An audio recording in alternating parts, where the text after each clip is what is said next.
The broadcast is now starting. All attendees are in listen-only mode.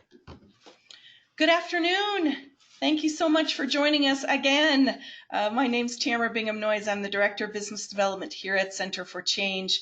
For those of you who were registered for this webinar last week and hung in there for 20 minutes as we tried to figure out what was wrong with our sound, we really appreciate you coming back today. It seems that the GoToWebinar system was overwhelmed, and we think we have that solved. And we have lots of you joining us even as we speak, and things seem to be going well. So fingers crossed that that you all are hearing okay, and we're just really grateful that you would give us another opportunity. We're excited to have Jennifer with us today. She's going to introduce herself in a minute, and then we'll launch in. But first, I want to go over just a couple of things that you can see on your screen in terms of some housekeeping items that we need to do. So first, a copy of the PowerPoint slides is in the handout section of the toolbar. You'll see if you click on the handout section, you can see the PowerPoint there. You're welcome to pull that up and follow along, or print it out, or save it for later, whatever would be most helpful to you. In that same area, in the handouts area, there's also a copy of the post test. Please keep in mind that this is for reference only. Again, you're welcome to pull it up and look at it or review it as throughout the webinar, but in order to obtain continuing education credit, you must take the online post test and pass in order to get a certificate. So keep in mind that the copy of the post test that's in the handouts is just for your reference during the webinar. You're welcome to submit questions in the questions section of the toolbar. We'll try to get to a few of those at the end.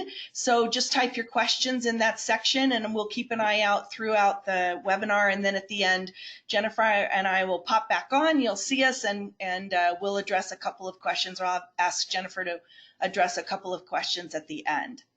When the webinar comes to its conclusion and I close it out, an evaluation will immediately pop up, and that evaluation is a continuing education requirement for us. It's completely anonymous. It asks you questions about the webinar and how we did. If you'd be so kind as to take just a minute to complete the webinar evaluation that pops up, that would be really helpful for us. And then about an hour after the webinar ends, you'll receive a separate email with the link to take the online post test. So keep an eye out for that. Don't panic if you don't see it right after we end the webinar. It takes about an hour for those to be distributed. Those will come directly from GoToWebinar, and there'll be a link in that email for you to click on that will take you directly to the test. And then you can take it. Once you pass that test, then the certificate of completion will automatically be downloaded to your computer. If you don't see the certificate and you've passed the test, check your downloads folder or file. It may very well be in there. Okay, I think that's all of our housekeeping things, so I'm going to turn the time over to Jennifer. Jennifer, let's see, I'm going to go ahead and change the make you the presenter so that you can use your screen, and then I'm going to turn off my video and my audio and let you take it. So let me send this to you.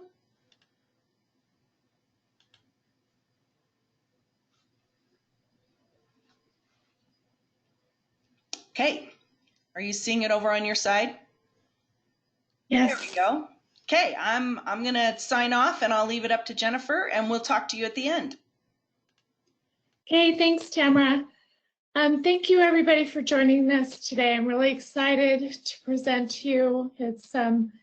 I'm a clinician, and so a lot of what I will present is from my personal experience, as well as learning about motivational interviewing techniques.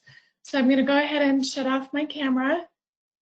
I won't be distracted by how I look or don't look, and we'll get started. I was the first dietitian here at Center for Change in 1996. So that will age me just a little bit. I got married and moved away and had a private practice in Washington State, and then learned of an opening here at Center for Change for their clinical nutrition director position. And Center for Change was near and dear to my heart, and so I was thrilled with the opportunity to come back here and work as their clinical nutrition director since 2013. So for the past 7 years. I know many of you and appreciate the interaction that we've had in conferences. We're kind of a tight-knit group, aren't we? We're comrades in arm, and we work in the trenches, and we work with these wonderful and amazing people that I am just blessed and grateful to do.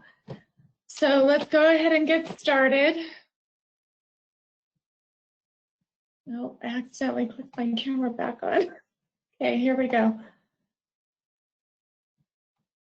Okay.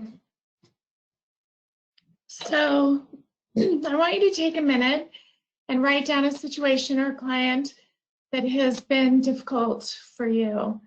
And we're going to return at the end of the presentation to see if something came up that can help you in your professional interaction with that person. So go ahead and just take a minute and think of or write down the current most challenging situation that you have in your practice. All right, so just a brief review of the stages of behavioral change. James Prochaska and Carlo Di Clemente were colleagues and developed the trans-theoretical model of change beginning in 1977. So it's been around a lot, and I believe that it was started for those with addictions and how to work with them through change. It's been refined and heavily researched, so we're grateful to have it.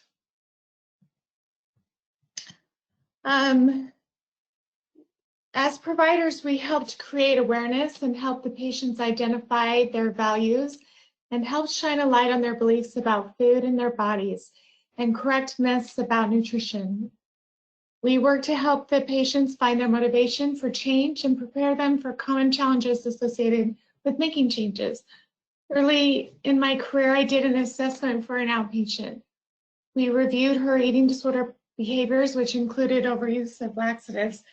She went home that day and decided not to take the 10 to 15 laxative pills anymore, but she was not prepared for the consequences of stopping the laxatives. Preparation helps them to know what to expect and have tools ready to help them. Once positive momentum occurs, we facilitate more behaviors by helping them to see what has helped them to be successful in the area, and again, prepare the patient by predicting that there may be harder days ahead and how to navigate those and provide ideas to prepare them for those times. This is my favorite view of the stages of change.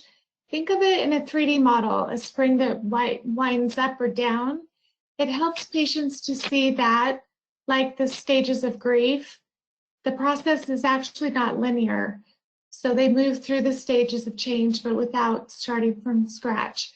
They have the benefit of all their past experience. If we help them step back and see their progress and see how far they've come, that will be instrumental for them.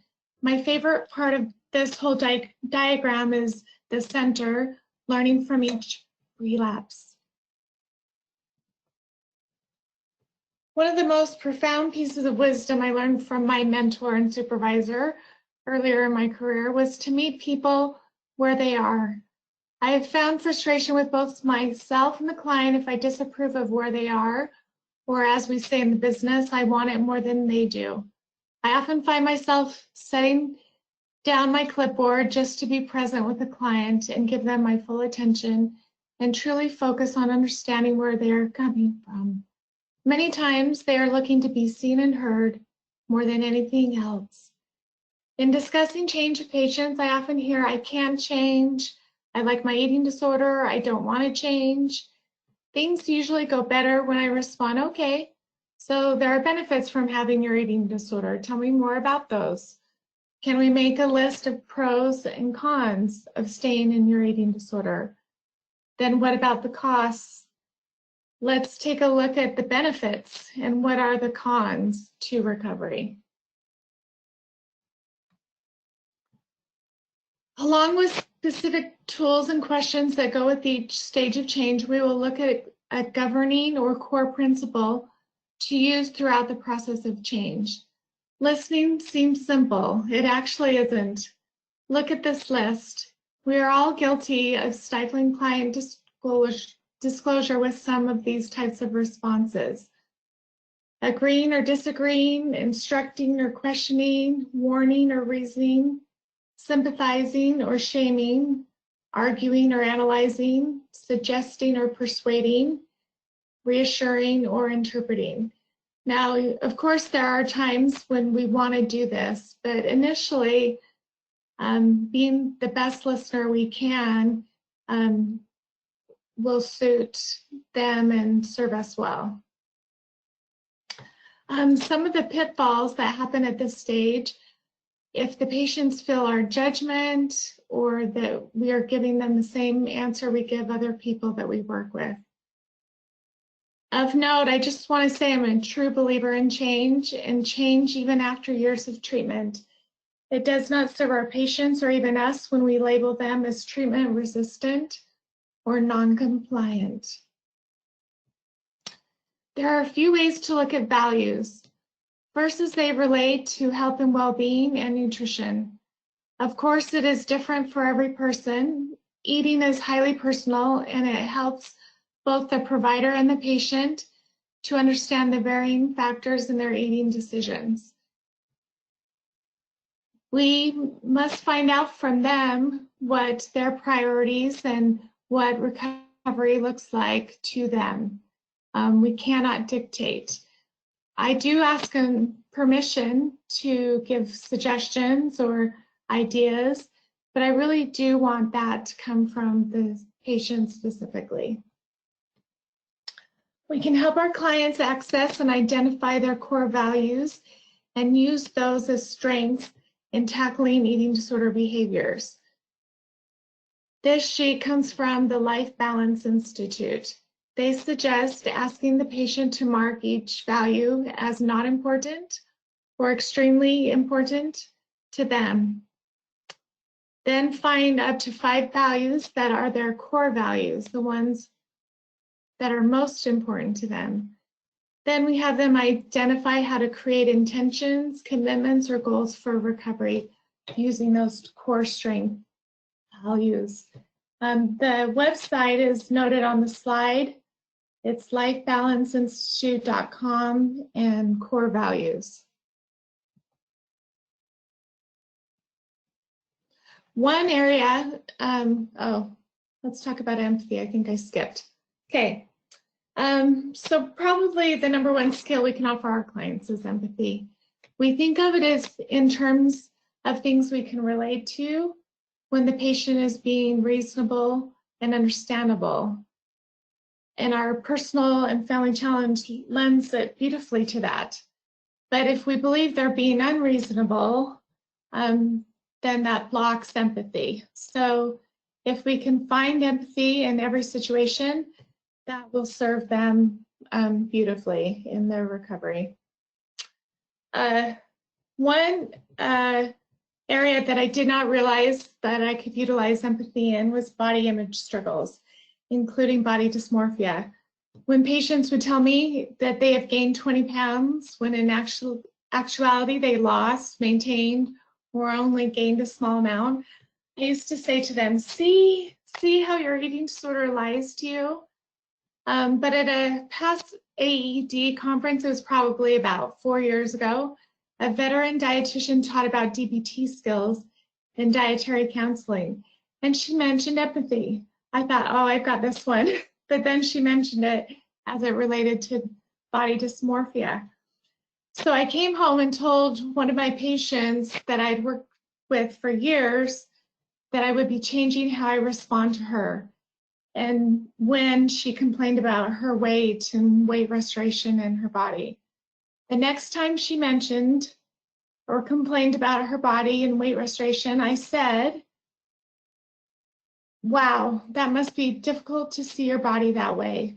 I can't imagine still doing recovery behaviors even when you feel that way. That must really be difficult. She told me that even though I had told her that I was going to change my response, she said it still felt so much better to be validated and empathized. And I thought that was a pretty powerful situation because she was expecting it. I had mentioned that I was going to change it. So even when it did happen, it was helpful for her. Many of you have seen this little clip, but I love the fact, but I love it, and I think it's always worth reviewing. So we'll go ahead and hopefully push play here.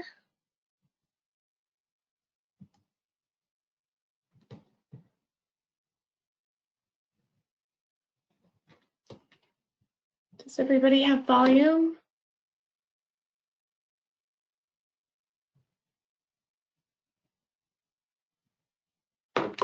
Okay. Apparently we don't have volume, so rather than trying to figure it out, I'm just going to move on. So this clip is on YouTube, and if you clip Brene or search for Brene Brown and empathy, it will pull up this clip.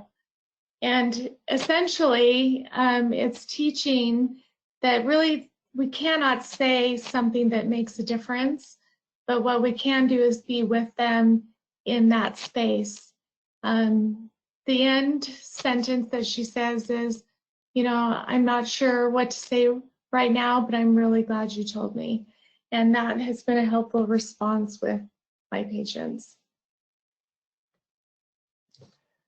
Let's talk some pre-contemplative questions. How would you like to experience eating, your body, and movement in your life? And I tell them to think big, dream big. Ask them what is the best way for them to care for their body. I ask them about their past or present eating that's working for them in their lifestyle, and then what's not currently working for them. And then I ask what changes they would like to make and why. One that you can spend several sessions on is the last question. If it weren't about weight, food, and body, what would your concern be about? And this next slide, I'm going to share with you something that Anita Johnston shared with a webinar that I attended. She talks about using symbolism and metaphor in healing poor body image by first asking, what are the actual body thoughts that you have word for word? So some of the examples that my patients would share is, I don't want to be in this body. I feel uncomfortable in my body. I feel like the fattest one here. I look disgusting. Having a lower weight makes me a better person. So then I ask them, if it weren't about your body, or if we're talking food themes, if it weren't about the food, what would it be about? And some actual responses to their initial statements are not, I don't want to be in this body, is I don't want to be alone. And for the comment of I feel uncomfortable in my body, she said, I feel uncomfortable with my emotions. The one who said, I feel like the fattest one here, she changed it to I don't belong. The one who said I look disgusting, she replaced look with I am disgusting. Having a lower body weight makes me a better person. She changed that time unworthy.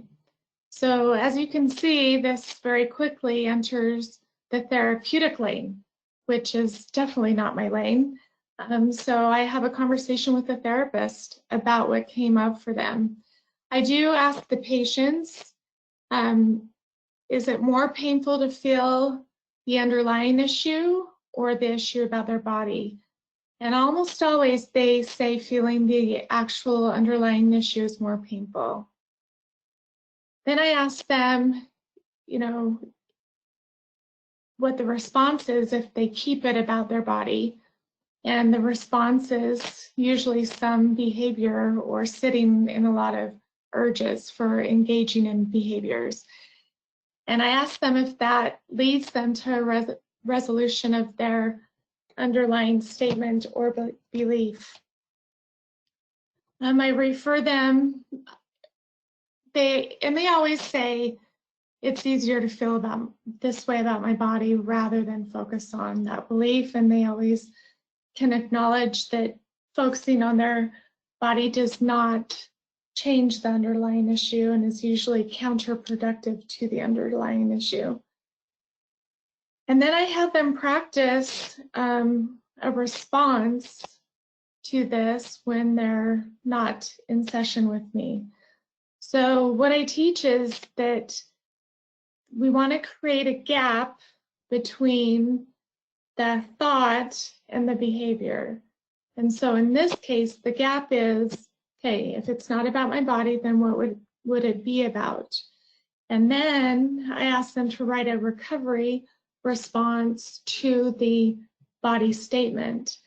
And that creates more of a gap and can help detour the neural pathway that they're in when they're speaking negatively about themselves, create a detour into focusing on a more self-compassion place. And it's difficult. We'll talk in a minute about another metaphor that I use to help them understand how hard it can be. Honoring patients' autonomy. So in any stage of treatment, it is important to honor their autonomy. The best dietitians and the happiest ones are the ones that can care about, work hard for, and give to their patients without over-identifying with the outcome or personalizing setbacks and slow progress. This tool is from the Semantic Scholar, looks at different approaches. The first is I decide for you. That's the paternalistic model. Second is I tell you my preference, the deliberative model. And an improvement is the informative model, which is I'll share the facts with you, but I still want to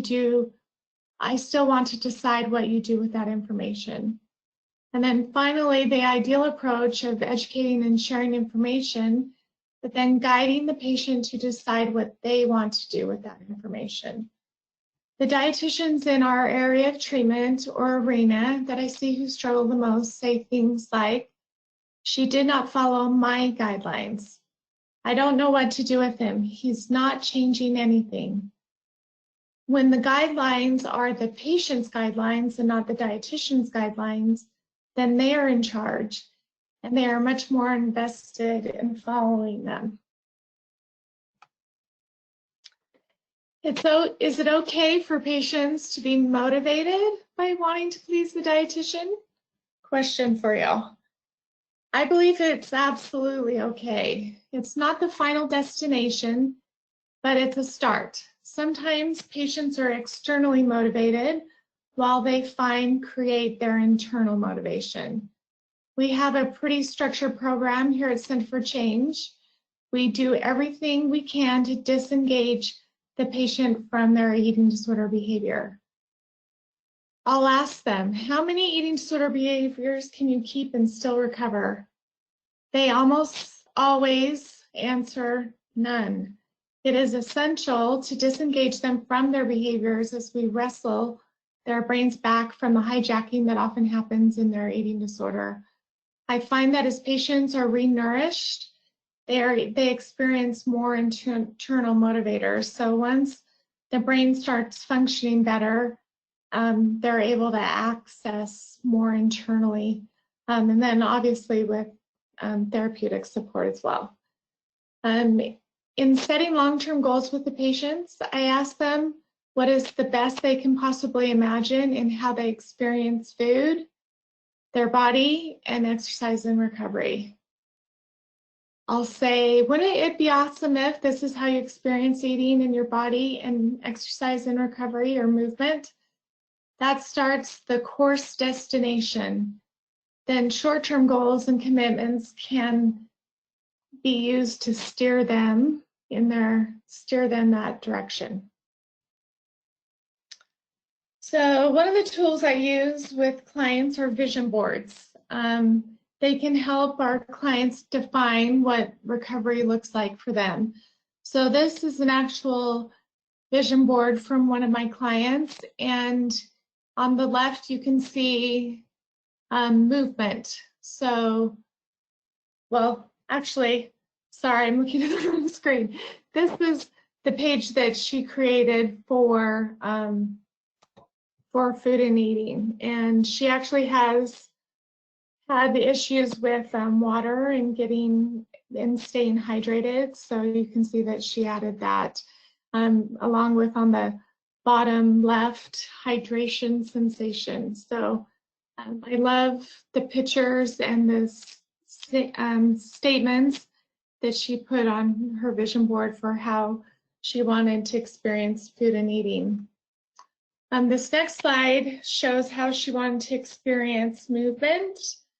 And then on the right side, how she wanted to experience her body.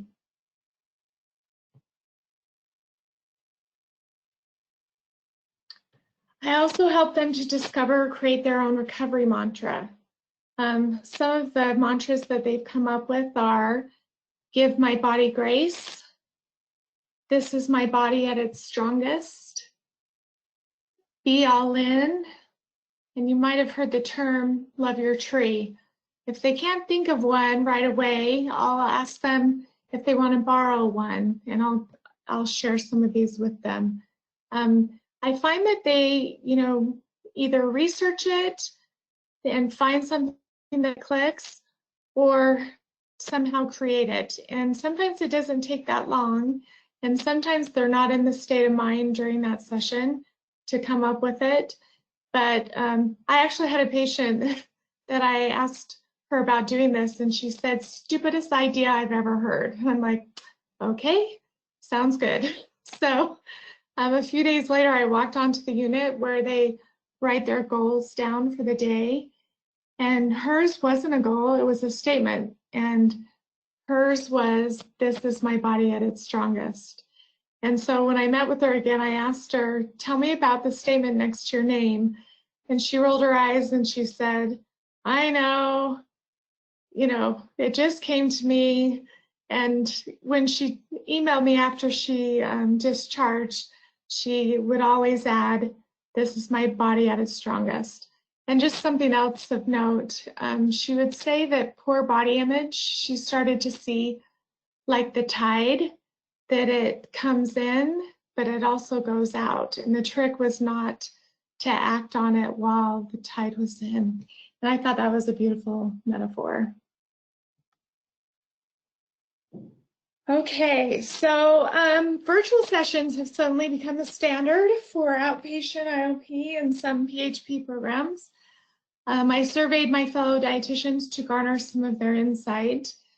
I was directed to a broadcast by Fiona Sutherland and Julia Duffy-Dillon on virtual sessions with patients. Virtual sessions definitely have their pros and cons. The transition into virtual treatment is probably the most difficult time and becomes easier as everyone adjusts to the new normal. One of the benefits is we get to meet the patients virtually on their turf. I've had a patient eat with me, instant meal support, when that was not the plan for this session. She had restricted earlier in the day, so we got her back on track during her session, which I loved. I also have used the virtual setting to have them show me their fridge or their pantry as part of meal planning or making a grocery list. I actually find that some patients seem more focused during the virtual session than in an in-person session, especially teenagers who are so tech and virtual reality savvy. So some of the things that Julie and Fee mentioned were creating a relational space. So making as much like in person as possible, They recommended slowing down and checking in often and creating consent and choice. That's allowing the patient to be in the driver's seat. They offer communication as an invitation, and also recommend naming things. So if you can tell things are awkward, name it. What is this like for you? How are you experiencing what I just said? And to make sure to be reassuring presence, be and feel calm in their storm.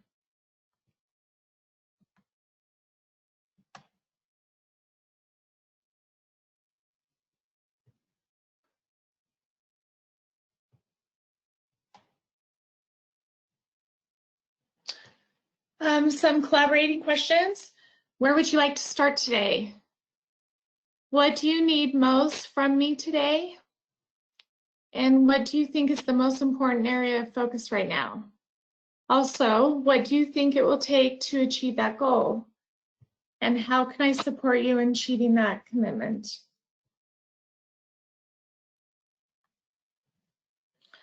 So I often tell my patients that they are the pilot in the airplane and I'm the man on the ground with the flashers, just hoping to guide them, but they are steering the course. Some synonyms to guiding: enlighten, encourage, motivate, support, look after, take along, accompany, awaken, and elicit. So some guiding questions. How does this or this behavior impact your health? How has this worked for you in the past? Can we explore? Have you considered? Other words that I like to use with them is research or to be curious. It's a good idea to allow room for silence and quiet contemplation and to reflect back what they are saying. Some other contemplative tools that I've used is talking about food decisions and what contributes to their meal and snack choices. I'll put in their ideas and in the arrow, as you can see. Some that have come are nutrition, time, convenience, social setting, recovery, health issues or concerns.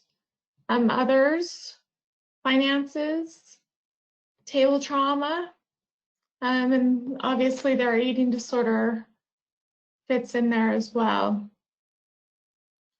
So the part I forgot to include in this visual was I created a circle outside the food choice, which is where I put recovery. And you know, the goal is to consider all of those things, but filter them through recovery rather than filtering them through their eating disorder.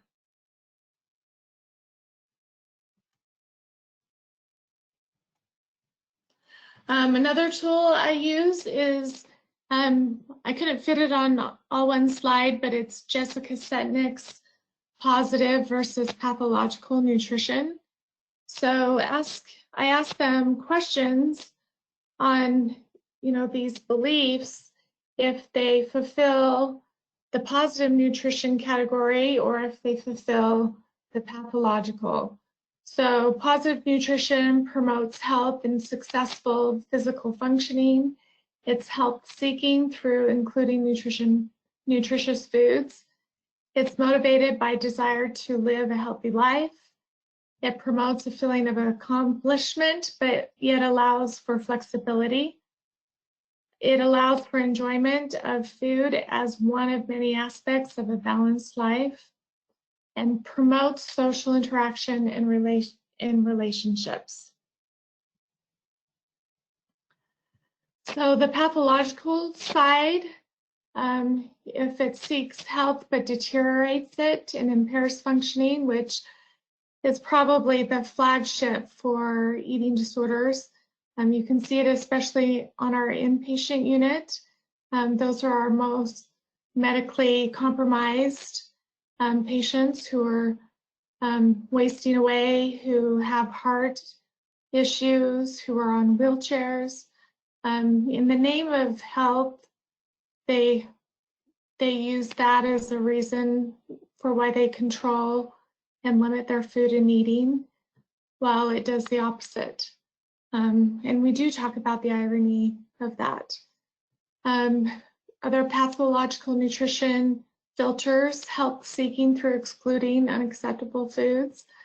I'll just say here that Center for Change has a very challenging menu. We have a variety of foods.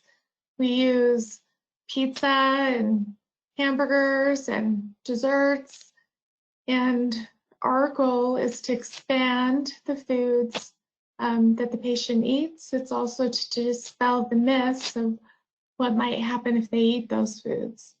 So I always tell them there's method to our madness when they ask about our menu and when they feel that it's so unhealthy, that it's truly guided for exposure and to serve them in their recovery.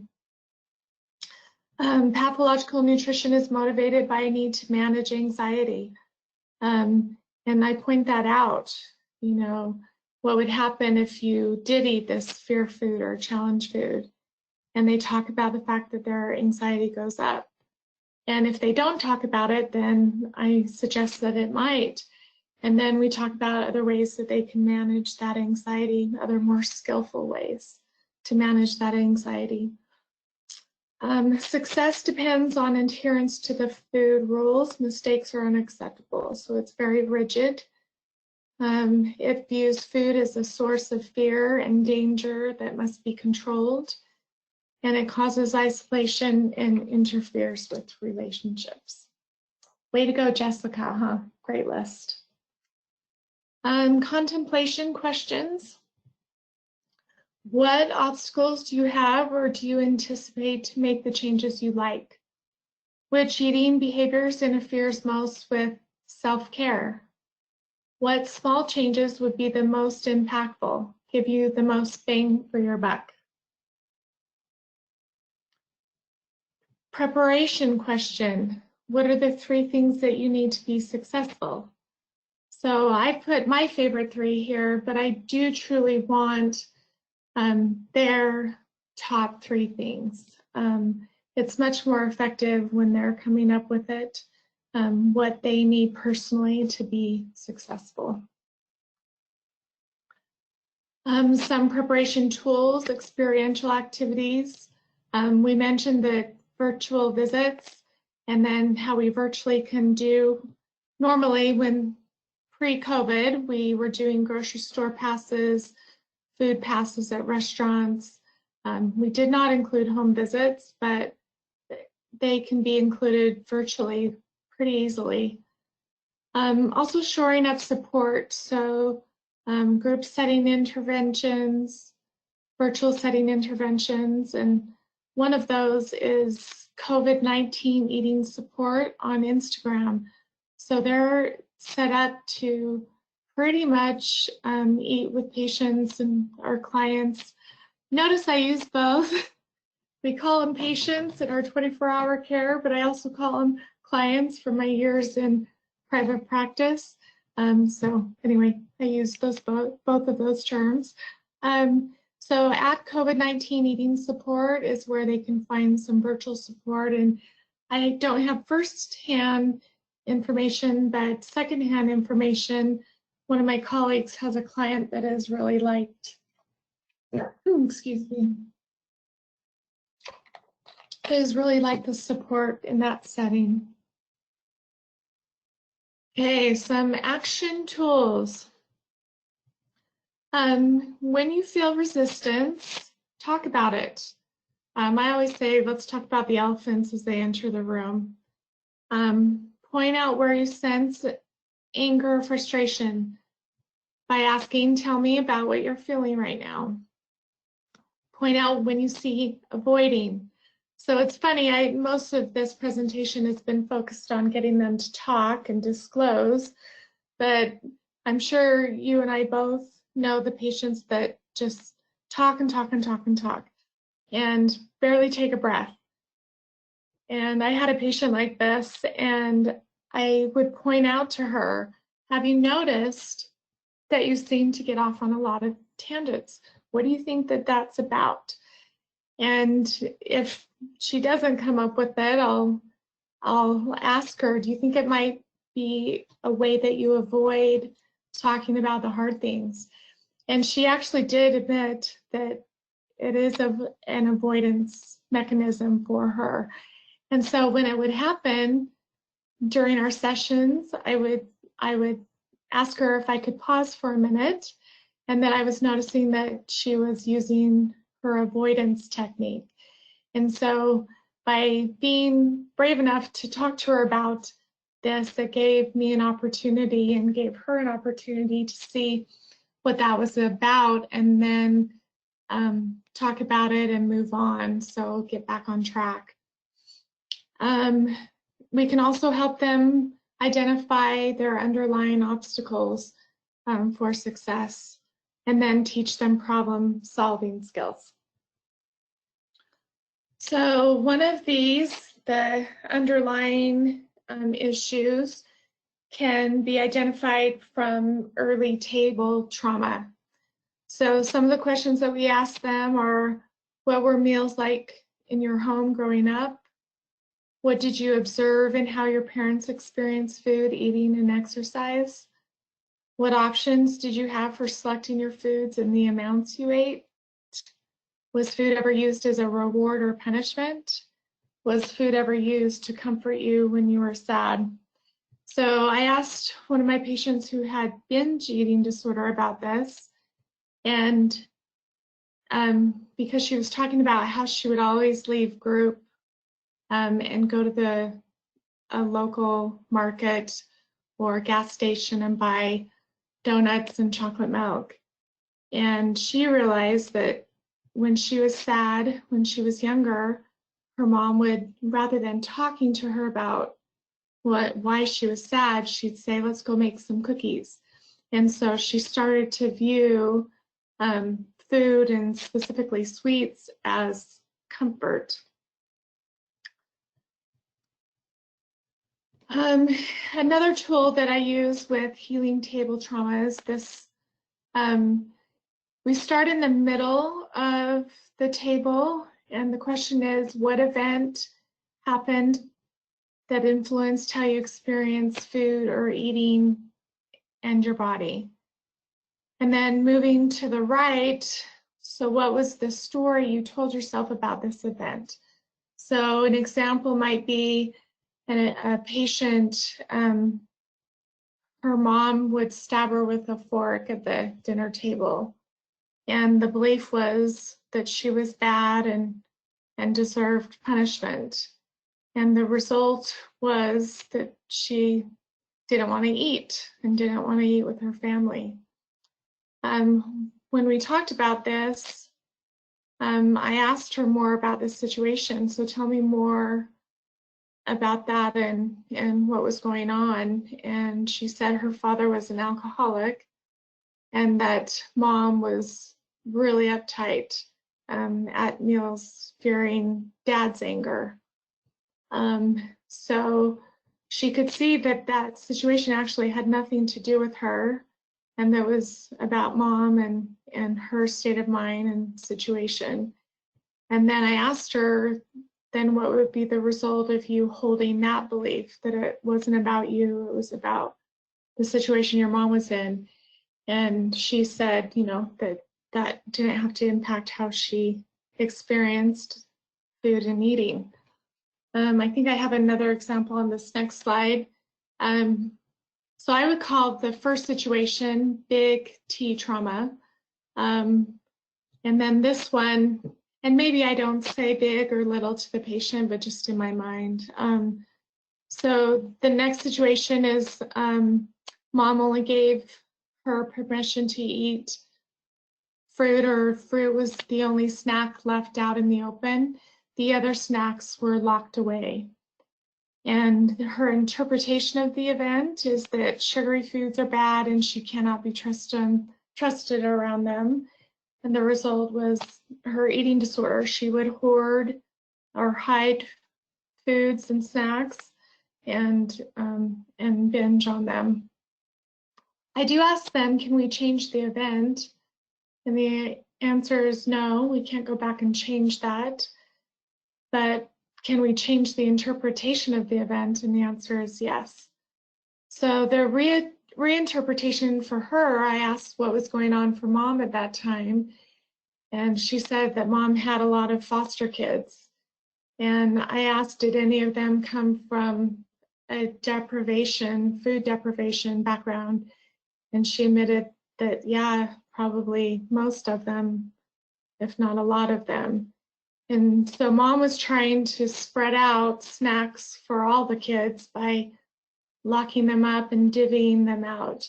So then the client realized that that really wasn't about her or mom's belief about her and food, but it was just about maybe a less skillful or, way of handling food. And maybe if mom had shared why food was locked up is she wanted to spread it out. There wasn't a lot of money. She wanted to spread out their favorite snacks rather than eat them all at once. So the result for her is she no longer had to hold that belief that she could not be trusted around food and eating, and could result in recovery behaviors. So patient goal setting and commitments. So the first thing I do after their assessment is we set the long-term goals. And I talked to you a little bit beforehand how I do that. Wouldn't it be awesome if this is how you experience food and eating? What's the best you can imagine? And then we create short-term goals, which will help them get closer to that long-term goal.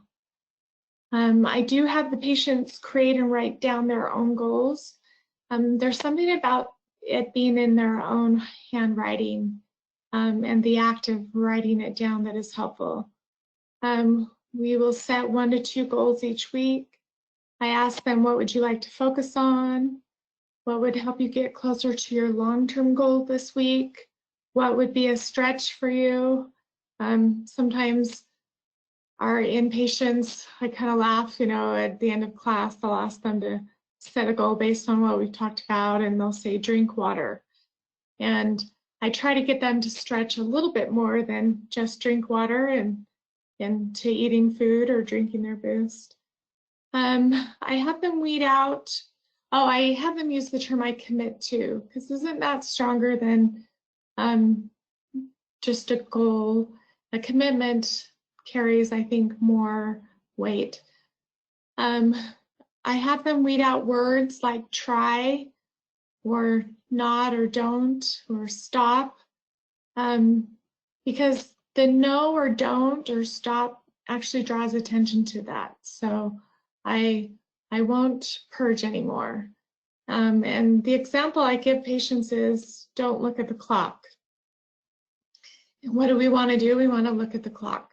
So it actually attracts us to that direction.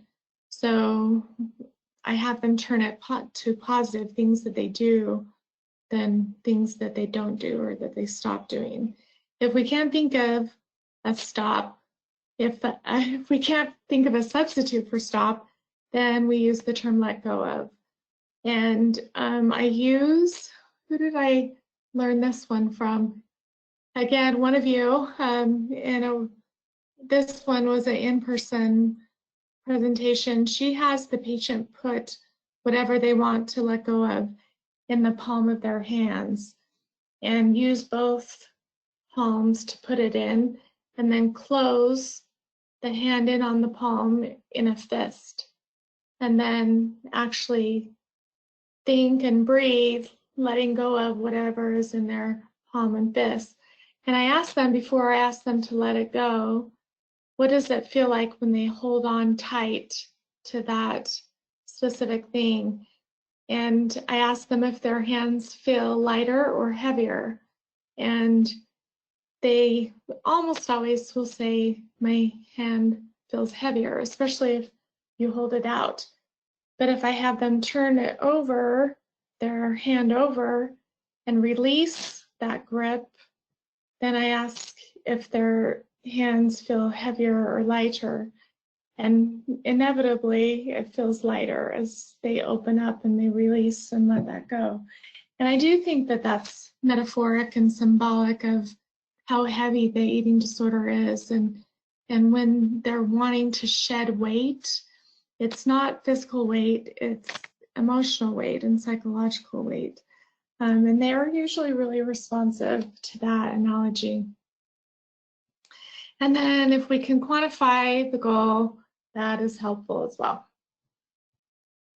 All right, so I've learned to encourage disclosure and honesty with a poker face. I've also learned to support the patients to stamp out shame quickly by using terms like, that is so common. I understand how that could happen with such a challenging week. One of my patients said to me, I've learned so much from them, really. It's how I've learned to be the dietitian that I am. She said to me, would you ask me about the good parts of the week first before the bad parts? I'm like, yes, you're absolutely right. Let's start with the positive. So I usually frame that as, what are you most proud of this week? And then we normalize lapses and relapses. What did you learn? What would you do differently next time? I also help them to understand that change is trial and error. It evolves. And then, like I mentioned, highlighting their successes. A tool we might use is the behavioral chain analysis. And I've got two samples here. These are pretty simplified from what therapists might use. And, you know, understandably so, that helps them get into the deeper parts of the behaviors.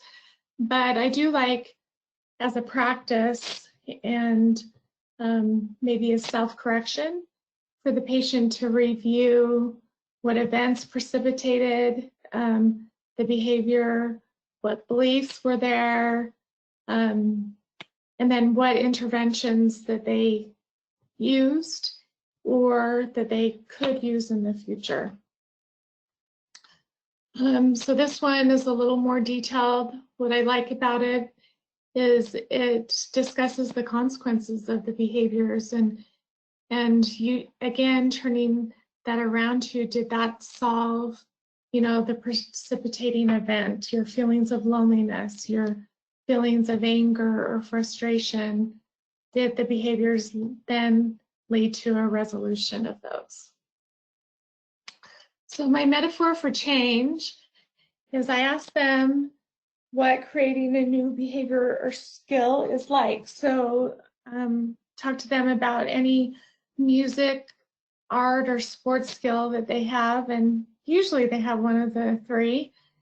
And then I ask them about what it was like learning that skill. So it's awkward at first, it's no fun, it takes patience and practice, didn't sound good, didn't look as good. But then I asked them what it's like now, and now it's an automatic thing. They don't even think about it. And then I teach them that that's because they've developed a new neural pathway. And what did it take to do that? Was hours and hours of practice. So another thing I'll talk to them about, especially when we're talking about negative body image, I'll ask them to quantify the number of negative body thoughts that they have in a day. And it's high, it's hundreds, if not more. And I teach them that they don't have to match that one-to-one with a positive, but what they need to do is to create that detour then allowing them to move into a new neural pathway. And if we write the detour down, that can be a tool to help them go back to that when they are having the negative thoughts in the future. So for patients who are shy or have difficulty trusting, there's some things that we can do to get them to be comfortable with us and open up. I'll sometimes play a game with them. We talk while we play. This even works with adults. I find out what their interests are and talk to them about what they like to do. I had a patient, pretty oppositional defiant patient. She had a really tough, hard background, adoption at a later age, and a lot of neglect in her earlier years, and found out that she liked cats. And so when she would decompensate, we would watch cat videos. I once met her and a staff member on the elevator, and she was crouched down in the fetal position. And I just said, hey, would you be willing to go with me to my office? We can watch some cat videos. And she actually popped up and said, yes, I'd really like that. So I was really glad that worked, by the way. Another thing I found out from that exact same patient is that she loves to sing. And so she sang during one of our sessions, and beautifully so. So it was a nice reminder to me and to her that she was a person so much more outside of her eating disorder.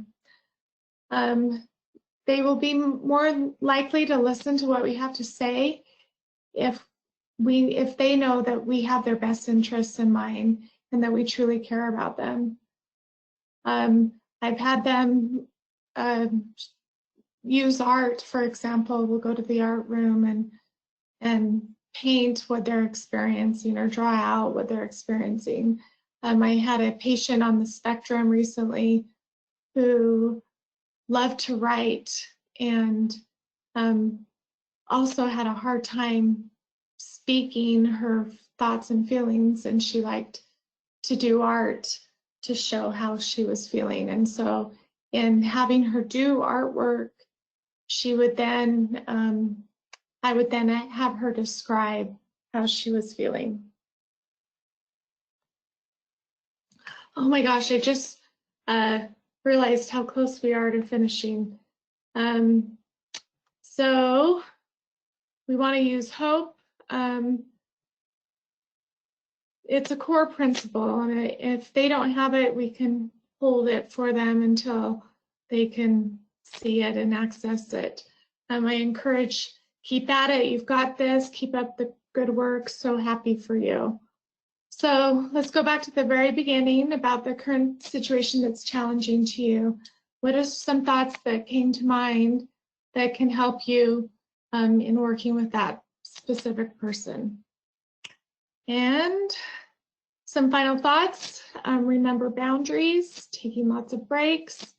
And lastly, supervision. It just helps to talk things through. So I'll turn this back over to Tamra. Thanks, Jennifer. I can remember how to do that. The two little computer screens, one on top of the other. And it says show screen. Mm-hmm.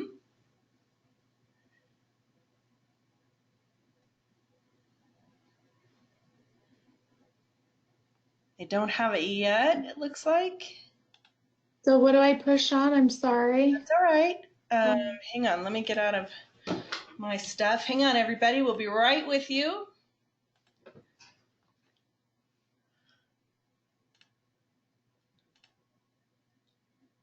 I didn't get here we go. Here we go. Okay, there we go. I'm watching for it. And then don't forget to turn your camera back on, Jennifer. Okay. Let me do it. There we go. Show my screen. There we have it. And hang on one second. There we go. Well, thank you, Jennifer. That was great. We do have lots of questions, but I know we're limited on time, so we'll just do a couple of quick ones. We have a question. I get a lot of clients who come in asking, what do I eat? Or just tell me what to eat. How do I put them back in the pilot seat? That's a great question. And so we'll review, sometimes they need the structure of us telling them exactly what to eat. Sometimes they just want ideas. So we have several meal support outlines, and one of them is a 7-day menu. And we will, instead of telling, it's a discussion, but we can put in the specific date and time what specifically to eat. Just as a dietitian, I find that one's not quite as helpful. It's just doing an ideas list. So we'll write 5 ideas for breakfast, 7 ideas for lunch, but note that they do at certain times in their progress need more structure and more support. So initially that may be coming more from us and then helping them to expand it. But, I have patients that will only eat a few foods, but on an outpatient basis, we've got to start somewhere. And so we'll start with those few foods. And then as we move along, we try and expand the types of foods that they're eating and the amounts and when and where that they eat.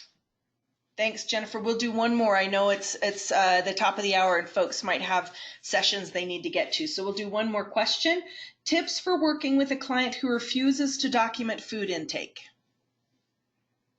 That's a good one. I have one of those, or more than one of those, and I'll just walk them through it. So we'll go backwards. And what did you eat yesterday? And I'll at least try and get 2 or 3 days worth from just their memory alone. So yeah, it's difficult when they're not as willing. It's so helpful when they'll use recovery record or take pictures and take before and after pictures, but some patients that's really tough to do. The specific patient that I'm thinking of right now, I have gotten her to the point where now she does email me at the end of the day.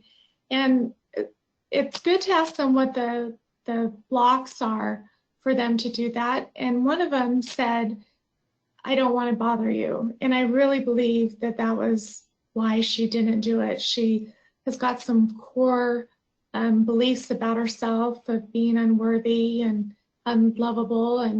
And so the idea of quote unquote taking up my time, deterred her. And after 6 months of saying, I need it and I'm asking for it, so you're not begging me, then she was able to do it. So just finding out what the obstacle might be for them to do it and help them find a medium in which they can. I do want to say my email address is on the presentation. And so questions that we didn't get to today, Perfect. I'm happy to answer them if you send an email. Perfect. Thank you, Jennifer. I appreciate it. Okay, before we wrap up, just a couple of reminders for those of you who might not have heard at the very beginning. When the webinar ends, when I close the webinar here shortly, an evaluation will automatically pop up. That's a continuing education requirement for us. If you would take just a minute to fill that out, it's completely anonymous. It gives us feedback about the webinar and how we're doing, and if there's anything that we can improve on and do differently in the future. So if you'll hang on just a second after I click close for everybody, that will automatically pop up. And then about an hour from now, after the webinar ends, you'll receive a separate email from GoToWebinar with a link to take the online post test. You must take the post test online and pass it in order to get a certificate of education, a CE credit or certificate. So please watch for that email. Don't panic that it doesn't come in 20 minutes. It'll be an hour or so before it's distributed, and then it comes automatically from GoToWebinar with a link to Class Marker where you'll take the test online, pass it online, and then once you pass it, it will automatically download the certificate to your computer. If you don't see it, sometimes it gets hidden in your downloads file. So please look there and you should be able to find it. Thank you so much for joining us today. We had a bunch of you on and it was wonderful to have so many folks joining us. We really appreciate it. Thanks again.